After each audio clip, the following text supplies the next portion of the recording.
Hello everyone, welcome to movie class online history. और ये इतिहास है। इसमें हम लोगों ने वादा किया है कि भारतीय इतिहास के 1915 से लेकर 1965 तक के इतिहास को हम लोग कवर करेंगे। उसी में का ये आज दूसरा वीडियो है, लखनऊ अधिवेशन 1916। ठीक है, चलिए शुरू करते हैं। प्रश्न संख्या 1,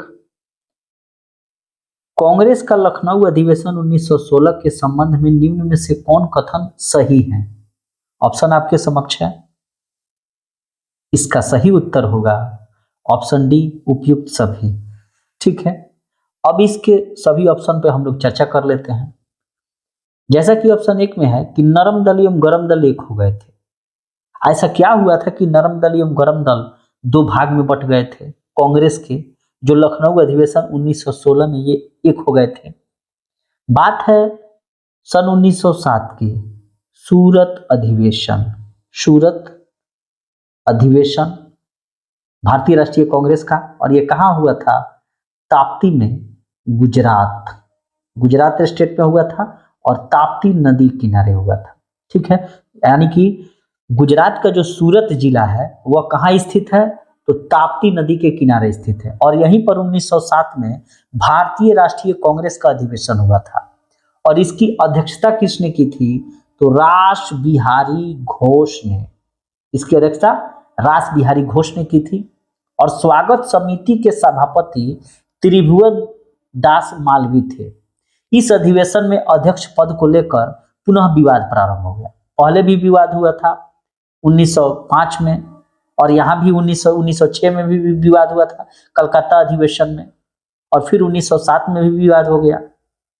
ठीक है, उग्रवादी जो थे, यानी कि जो गरम दल के जो थे, यहाँ दो भाग में थे। एक कहने का मतलब है कि कोई भी जो पार्टी होता है तो उसमें कुछ लोग गरम दल, गरम पार्टी होते हैं, उग्रवादी, और कुछ जो थे वे नरमवादी थे, और इनको नरमवादी को हम लोग कहते हैं उदारवादी। तो ये जो उग्रवादी थे, ये लोग चाहते थे लाला लाजपत राय को अध्यक्ष बनाना। ठीक है, और जो नरम दल थे वे लोग चाहते थे रास बिहारी घोष को अध्यक्ष बनाना। ठीक है, हुआ ये।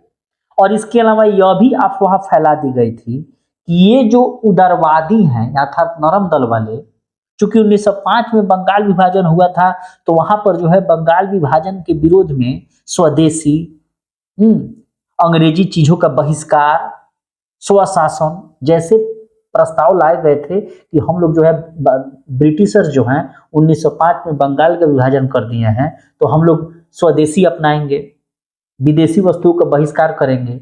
तो ये गरम दल वालों के मन में ये हो गया था कि ये इस स्वदेशी चीज को 1907 के सूरत अधिवेशन में ये लोग चाहते हैं, नरम दल वाले, कि रास बिहारी घोष को बनवाकर स्वदेशी आंदोलन को बंद कर दिया जाए। ठीक है, इसी को लेकर विवाद पैदा हुआ और खूब वहां पर मतलब जो है लात घूसे भी चले, ऐसा लिखा हुआ आप लोगों ने पढ़ा ही होगा। और हुआ ये कि इतना क्रोध का वातावरण था, इतना उत्तेजना था कि यहाँ पर कांग्रेस का पहला विभाजन हो गया।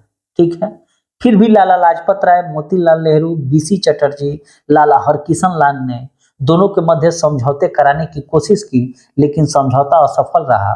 और सूरत विभाजन के समय वायसराय लॉर्ड मिंटो द्वितीय था। कौन था? Lord Minto second. तो यही जो यहाँ पर सूरत फूट जिसको कहा जाता है, नरम दल एवं गरम दल, वे लोग कब आके मिले? 1916 के लखनऊ अधिवेशन में। ठीक है, दूसरे पॉइंट पे चलते हैं। कांग्रेस एवं मुस्लिम लीग के बीच समझौता हो गया। देखिए, कोई भी घर हो या कोई परिवार हो या कोई संस्था हो, उसके बीच में तो थोड़ी बहुत टक्करवाहट तो होती ही है। ठीक है, इसमें कोई बुरी बात नहीं है कि कांग्रेस एवं मुस्लिम लीग के बीच यहाँ पर समझौता हुआ। बात है सन 1906 की। कब की बात है? 1906 की, जब जो है बंगाल का इधर विभाजन भी हो गया था। बंगाल का विभाजन इसीलिए हुआ था कि हिंदू और मुस्लिम समुदायों के बीच फूट डालने के लिए हुआ था। तो बंगाल का विभाजन कब हुआ था? तो 1905 में। और किस लिए हुआ था? कि मुस्लिमों के बीच और हिंदुओं के बीच जो है फूट डालो और राज करो की नीति अपनाओ। ठीक है, तो इसी क्रम में जो है मुस्लिम लीग की स्थापना 1906 में आगा खां एवं सलीमुल्लाह खां के नेतृत्व में ढाका में किया गया था, जो वर्तमान में बांग्लादेश में है। ठीक है। और यहीं से जो है हिंदू और मुस्लिम के बीच एक बहुत बड़ा विवाद पैदा हो गया, क्योंकि मुस्लिम ये कहते थे कि कांग्रेस जो है वो हिंदुओं की पार्टी है। तो इसके लिए जो है विवाद बढ़ते गया।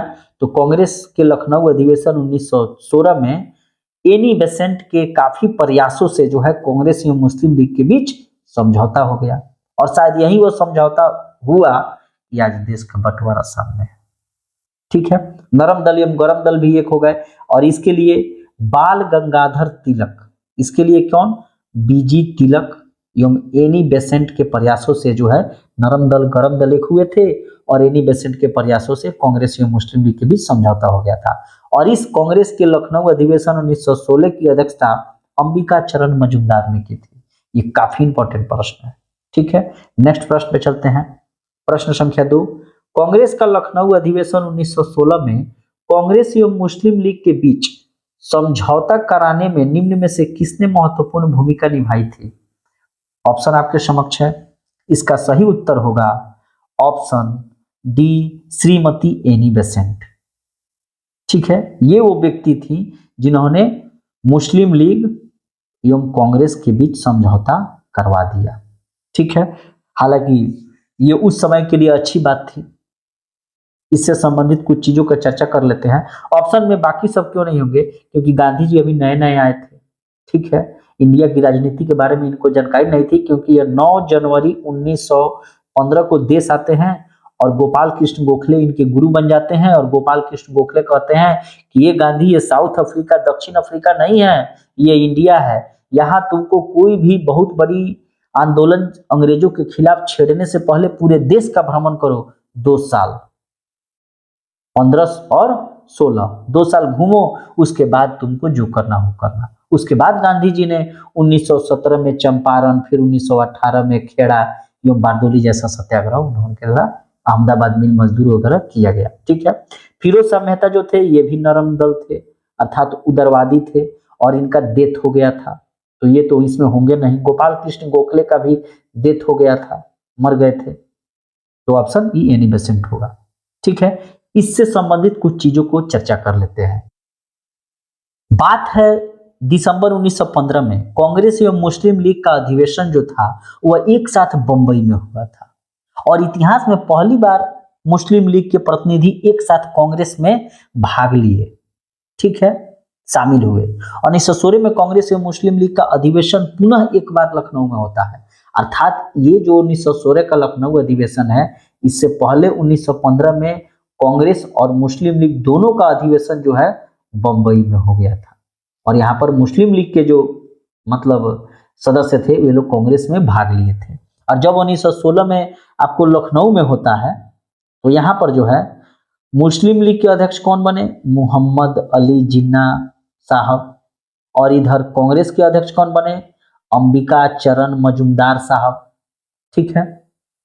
और यहाँ पर जो है कांग्रेस एवं मुस्लिम लीग को एक साथ लाने में एनी बेसेंट ने काफी महत्वपूर्ण भूमिका अदा की, क्योंकि अब ये दोनों पार्टियां चाहती थी कि देश में स्वराज हो, सरकार भारतवासियों को स्वराज देने की ओर सुनिश्चित कदम उठाए, अर्थात हमको डोमिनियन स्टेट चाहिए।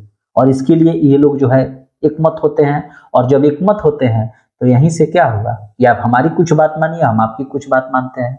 नेक्स्ट प्रश्न में चलते हैं। प्रश्न संख्या 3, कांग्रेस और मुस्लिम लीग के बीच हुए समझौते में निम्न में से क्या शामिल नहीं था? जब भी प्रश्नों को पढ़ें तो ध्यान से पढ़ें, क्या शामिल था और क्या शामिल नहीं था, क्या सही है और क्या सही नहीं है। ठीक है। ऑप्शन आपके समक्ष है। इसका सही उत्तर होगा ऑप्शन डी, यही गलत है, यही शामिल नहीं था, क्योंकि कांग्रेस जो उत्तरदायी शासन की जो मांग कर रही थी उसको मुस्लिम लीग ने स्वीकार कर लिया था। क्या कर लिया था? स्वीकार कर लिया था। यहाँ पे नहीं नहीं होगा। यदि कोई प्रस्ताव किसी संप्रदाय या जाति धर्म के हितों के विरुद्ध हो तथा 3/4 सदस्य उसका विरोध करें तो वह प्रस्ताव पास नहीं होगा। यह सही है। केंद्रीय व्यवस्थापिका में 1/9 भाग मुसलमानों के लिए आरक्षित किया गया, और साथ ही प्रांतीय व्यवस्थापिका में जो है कुछ निश्चित भाग मुसलमानों के लिए आरक्षित करने का प्रावधान किया गया। मुसलमानों के लिए पृथक निर्वाचन व्यवस्था को कांग्रेस ने मान लिया। यही काफी इंपॉर्टेंट है कि मुसलमानों के लिए पृथक निर्वाचन व्यवस्था को कांग्रेस ने मान लिया। केंद्रीय व्यवस्थापिका में 1/9 भाग मुसलमानों के लिए मांग लिया। यदि कोई प्रस्ताव किसी संप्रदाय के हितों के विरुद्ध हो और 3/4 सदस्य उसका विरोध करें तो वह प्रस्ताव पास नहीं होगा। बात यहाँ यह है कि सबको वाजिब हक मिलना चाहिए, ठीक है। चूंकि ये लोग आपस में ही हिंदू मुस्लिम उसी समय से कर रहे थे तो देश का विभाजन तो तय ही था, ठीक है। समझौते के पश्चात दोनों पार्टियों ने, मुस्लिम लीग ने और कांग्रेस ने जो है संयुक्त प्रस्ताव सरकार को, ब्रिटिशर्स को सौंपा, अंग्रेजी सरकार को, और उत्तरदायी शासन की स्थापना के संबंध में घोषणा की कि निर्वाचित भारतीयों की संख्या में वृद्धि की जाए और अधिक अधिकार दिए जाए और वायसराय की कार्यकारिणी में आधे से ज्यादा भारतीय हों, ठीक है। तो इस प्रकार ये हमारा टॉपिक कंप्लीट हुआ लखनऊ अधिवेशन के संबंध में। 1916 का ये एमसीक्यू है, इसका फैक्ट्स अलग से आएगा और इसका आपको मेंस का जो आंसर राइटिंग है उसका भी अलग से वीडियो आएगा। अगर चैनल पे नए हैं तो सब्सक्राइब करना ना भूलें। अगर आप इस भारतीय इतिहास को कंप्लीट रूप से, आपको अगर इसका एमसीक्यू का पीडीएफ टेलीग्राम पे चाहिए और प्लस क्लास लेक्चर, तो आप पेड कोर्स को ज्वाइन कर सकते हैं। मिलते हैं नए वीडियो में, तब तक के लिए थैंक